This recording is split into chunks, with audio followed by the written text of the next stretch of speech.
But Amit, good morning to you. What's your sense of how should the Nifty play? First, give us technically what is your in-house view in terms of how bad it gets now that we have crossed 8,050 on the downside, and what is a strategy for the derivatives market?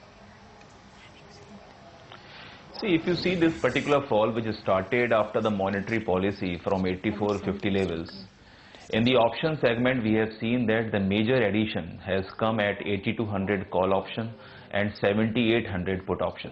And we have seen how Nifty has been trying hard to move towards 82 or beyond those levels, but again and again it is failing actually whenever it is moving towards them. So I think my sense is this particular feature of, failing at the higher levels because the FI flows are totally absent. In fact, they are taking out money. And in the last session also around 700 crores they have taken out. And the thing is, it is not happening only in equity. It is happening in debt market also, because how we saw the new paper coming at 7.67 and then it moved to 7.80. Around almost $2.5 billion has been taken out in the short term by the FIIs in both of these segments. So that is why the rupee also has closed again above 64, because previously we saw after the IMF statement to US, the rupee had little bit appreciated, but again it has moved above 64.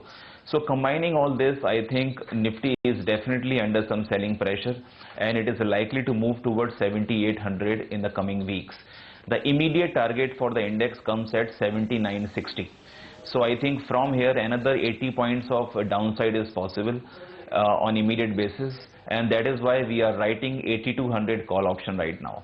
See, on any upside, because a little bit of upsides are always possible in the index, so you can use it to sell 8200 call option, and which around 75 to 80 rupees. I think eventually with the passage towards expiry, because 25th is the expiry, which is little earlier than the previous expiries. I think what will happen, the rising volatility in the market, eventually because of which the premiums are a little higher. As you move towards expiry, these premiums will start declining. So this may be a good derivative strategy right now, where you write OTM call options and look for the downsides in the market and write that particular momentum also with this strategy. All right, so watch out for that 79.50 level on the downside. That's the key support zone.